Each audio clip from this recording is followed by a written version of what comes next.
Hey everyone, welcome to the program WRSA Radio. I am your host G1. As always, I hope you are having a good week. It has been a strange one for me. Goofy work stuff, I have to say.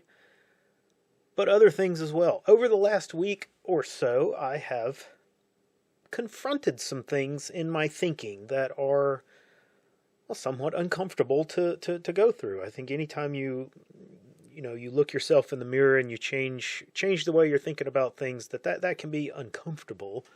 But it is refreshing in a lot of ways too. But anyway, what I'm referring to are the events in Gaza and how I view those actions. Now, I've talked about in the previous episodes about my ambivalence towards the two forces involved. They're killing one another or fighting one another. I'm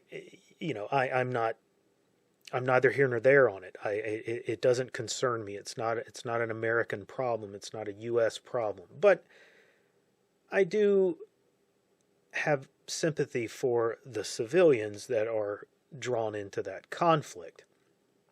My thinking has evolved over many, many years with this situation. You all know it's been going on for decades, and I've been watching it for decades, honestly. So over the last few weeks, I've come to realize that I didn't pay enough attention to the plight of the Palestinians, if you will, or at least the words of the Palestinians for all those years. I assumed that they were generally being dishonest or at least deceptive in the way they presented the problem, and were generally the ones that were provoking the actions in the conflict. Now, for as long as I can recall, I've always felt that both sides were guilty of bad acts. That's what kind of leads me to that ambivalence to it. I felt that they were both wrong, but I generally came down more on the side of Israel due to the concept of might makes right when it comes to these kinds of situations. I felt like the Islamic forces over the years, many, many, many years of this, they've had multiple chances to defeat the Israelis, and they haven't done that. And that kind of makes the state of Israel de facto, whether you like it or not. It is what it is. They failed, and so they resolved themselves to conduct a war on terror, or a war of terror, on the population of Israel at large. And I felt that Israel was generally conducting itself more or less as we would conduct ourselves. And I say we, I mean the U.S. military here. I know that the U.S. military takes great pains when it is operating to avoid civilian deaths. And I know this because I know people who have served who were handcuffed by those rules, and they felt that, they had frustration after frustration, had friends wounded, friends killed because of the rules that they were operating under. Now, I will mention that while I think the U.S. military does that, by and large, I am sure we can find instances, I know we can find instances, where that's not the case. And I'm sure that we can find generally at the behest of intel agencies where that restraint was not shown. And, civilians were killed. I don't have any illusions about if our military would do such things. I know they will. I think most people can be convinced to remove the common restraint that we normally have as a civil human society.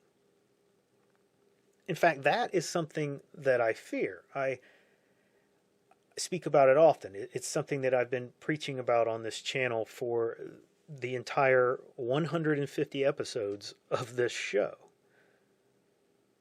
When we unslip the leash and descend into the madness of war, then we do not know the depths that we can sink to.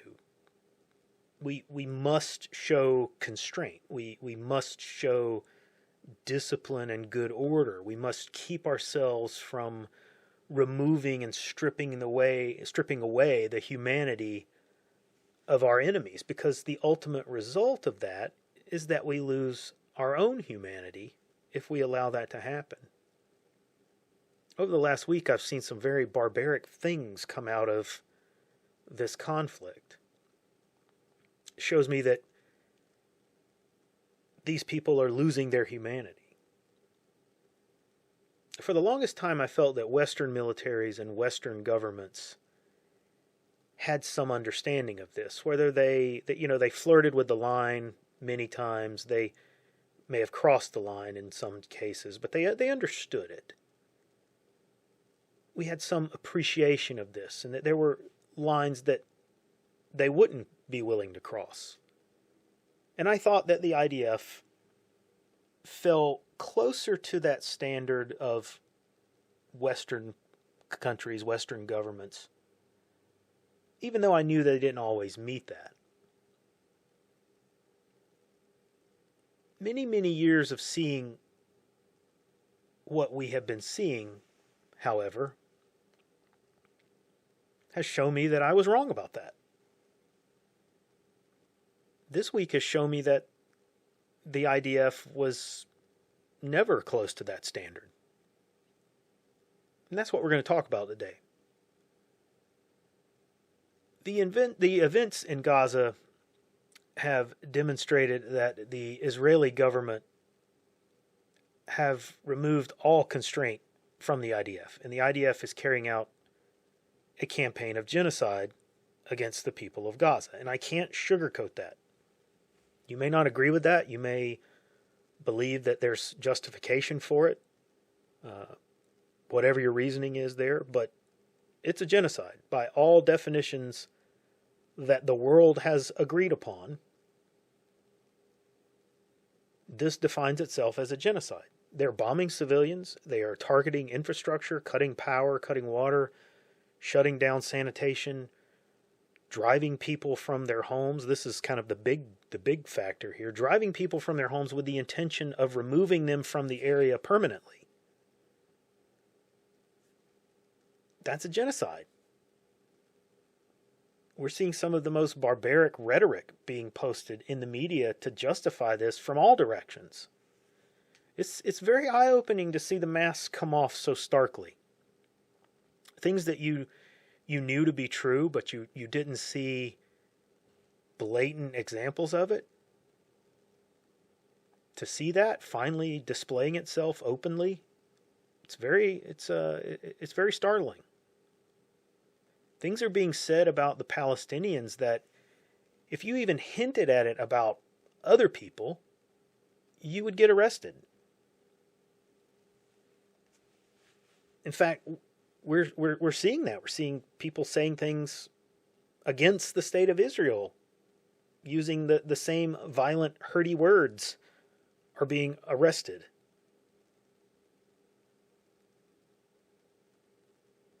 Or at least visited by the police. But on the other side, we even had a guy in the UK who simply posted a video about how he didn't like all the Palestinian flags being hung up on English streets, and he got arrested in the middle of the night.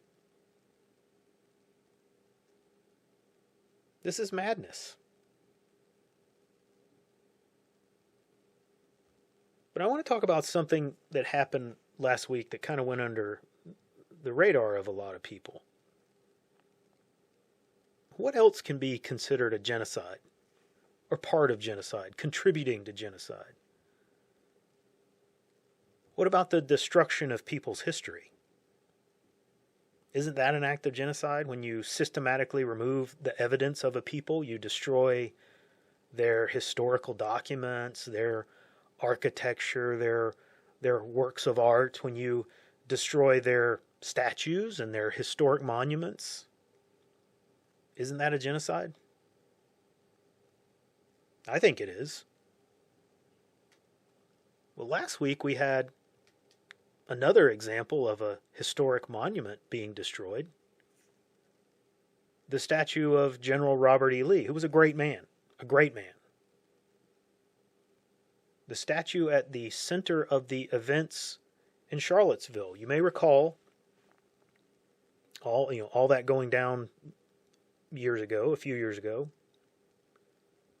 Well, the city of Charlottesville allowed a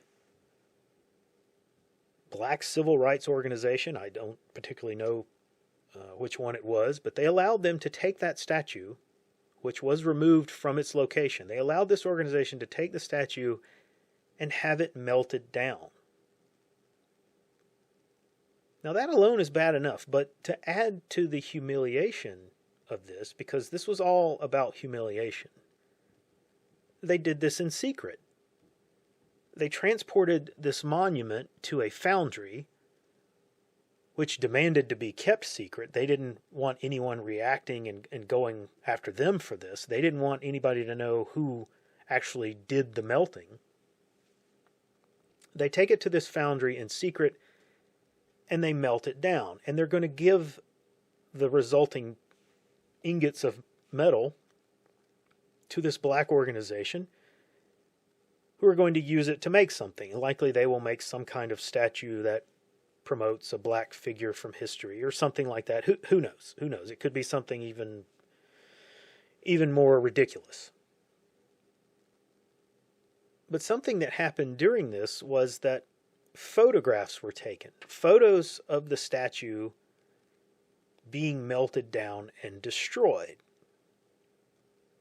Now, two things to mention here about this. This city government was approached by the people who were fighting the removal of this statue.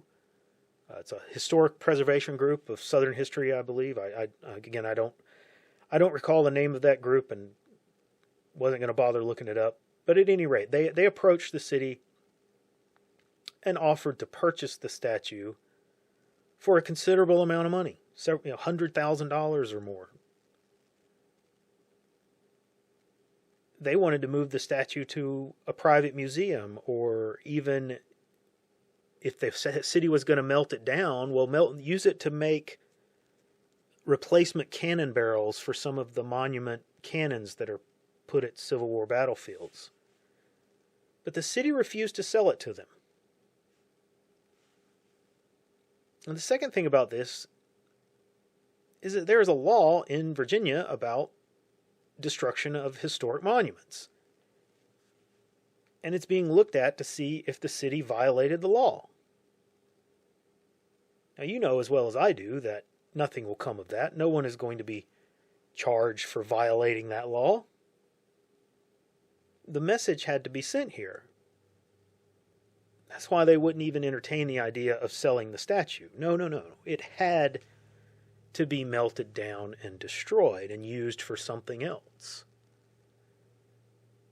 They destroy statues. They dig up the graves of Southern generals and leaders. They banish any evidence that the South ever stood on its own because they intend to destroy the people. That is the message. And the law will not protect you. There's only one law that really matters, and it's not the law of gold. People say that. It's a fine, interesting statement, but that's not the rule. It's the law of force. As I said, like it or not, might makes right. We live in a society that no longer stands for what is kind and good and moral and uses force to keep those things in place. We're just a society of naked force that enforces agendas and on a whim. Money can be used to buy force, but it's force alone that rules. Laws do not matter unless there is someone who is willing and given the liberty to enforce them, meaning they can enforce them with no fear of retaliation. there's no end to the number of people who are willing to drop bombs on the innocent, provided they're given some sheen of moral justification for their actions, and they have no fear of ever facing consequences for them. And I don't even say that as a condemnation. I think that's normal. I think that's just the human way to be. It's our lizard brain. What elevates us, though, what makes us better when we can elevate ourselves, is when we resist that lizard brain and say no. No, I can't do that. We can't go that far. We have to restrain ourselves. We have to pull ourselves back from that edge. Far too many people can't say no. They not only can't restrain themselves, they revel in it. And right now, we have, across our society, we have allowed those kinds of people to flourish. We have allowed them to come out of the darkness and display themselves. We have allowed them to become leaders. We have placed them in positions of power and responsibility. We've promoted them to be agents of authority. We've allowed them to act on our behalf and represent us to the world. We've celebrated them, we've cheered them, and echoed their words as some kind of wisdom that everyone should be seeing. And thus we are rushing headfirst into the destruction of the world. But with all that gloom and darkness, I have to say that I remain optimistic, because I see little hints of light, little hints of resistance out there.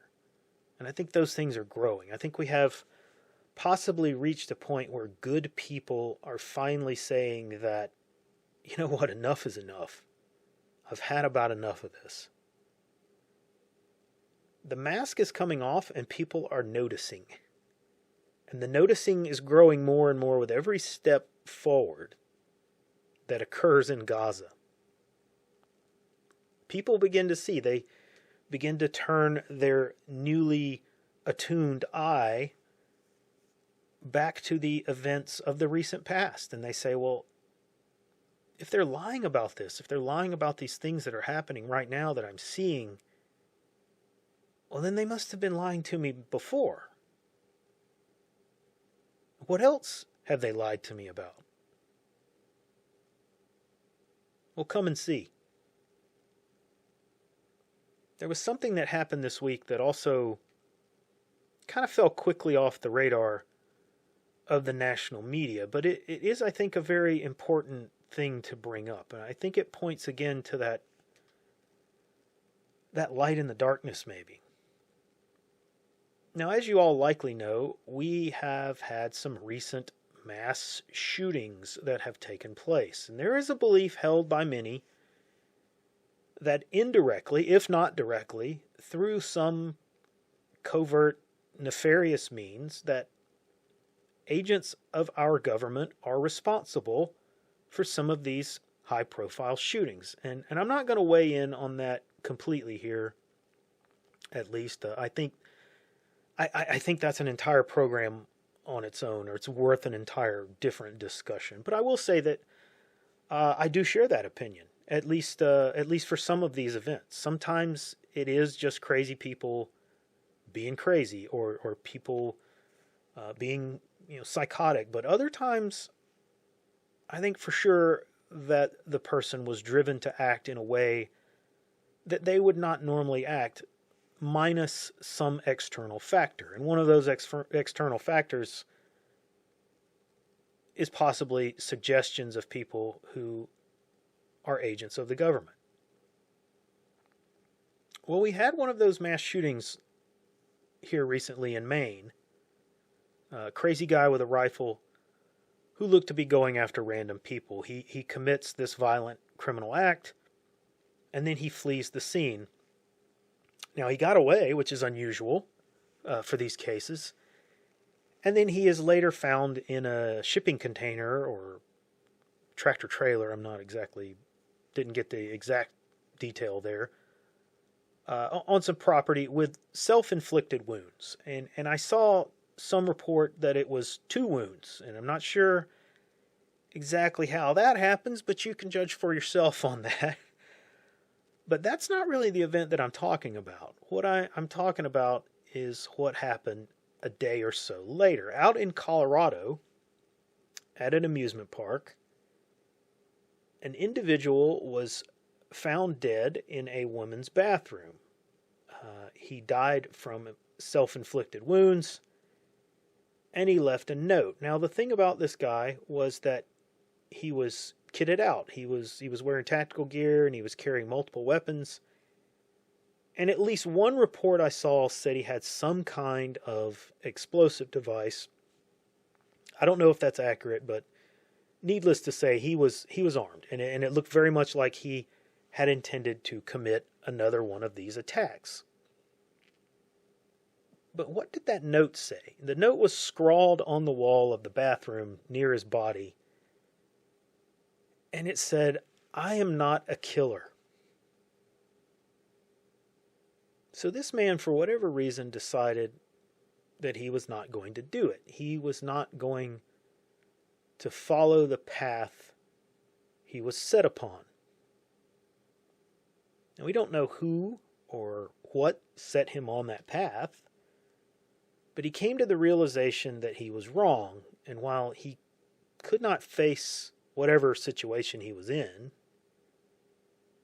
he could also not do what he had originally thought of doing, and he ended it the only way that he felt that he could. Now, I doubt that we will ever get much information about that guy out into the public light, but I really want to hear that story. I want to hear his story. I want to know that truth. I want to know what he was going through and what made him change his mind at that last moment before he became one of those people who descended into madness and gave up his humanity. I like to think that something reached out for him there at the end, and that something is indicative of something brighter and better. That small, tiny light in the darkness. I don't know, but it gives me some hope that people are maybe turning away from this insanity that we're living in. Tell me what you think in the comments. That's all I have time for this week. Come see us over on Gab and the Mothership, and I will see you on the next episode.